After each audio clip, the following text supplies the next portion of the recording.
அல்ஹம்துலில்லாஹ், துல்ஹஜ் மாதத்துடைய 9வது நாள் ஹாஜிகள் அரஃபாவுடைய மைதானத்தில் ஒன்று கூடக்கூடிய அந்த நாள். அல்லாஹ்வுடைய தூதர் சொன்னார்கள், அரஃபாவுடைய தினத்தில் அல்லாஹ் ரப்புல் ஆலமீன் அதிகமான மக்களுக்கு நரக விடுதலையை அளிக்கிறான் என்று. மேலும் அல்லாஹ்வுடைய தூதர் சொன்னார்கள், அரஃபாவுடைய மைதானத்தில் ஒன்று கூடி இருக்கக்கூடிய எல்லா முஸ்லிம்கள் முஃமின்களுடைய பாவங்களையும் அல்லாஹ் அன்றைய தினம் மன்னிக்கிறான் என்று. சுப்ஹானல்லாஹ், அரஃபாவுடைய மைதானத்தில் ஒன்று கூட முடியாத முஃமின்களுக்கு அல்லாஹ்வுடைய தூதர் அரஃபாவுடைய தினத்தில் நோன்பை நோக்குமாறு வலியுறுத்தினார்கள்.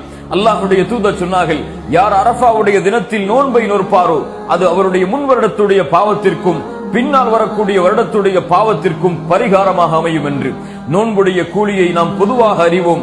அல்லாஹ்வுடைய தூதர் சொன்னார்கள், யார் அல்லாஹ்வுடைய முகத்தை நாடி ஒரு நாள் நோன்பு வைக்கிறாரோ 70 ஆண்டுகள் அல்லாஹ் ரப்புல் ஆலமீன் அவருடைய முகத்தை நரகத்திலிருந்து தூரமாக்குகிறான் என்று. அல்லாஹு அக்பர். அரஃபாவுடைய நோன்பை நோற்போம், அல்லாஹ்விடத்திலே பாவ மன்னிப்பை பெறுவோம்.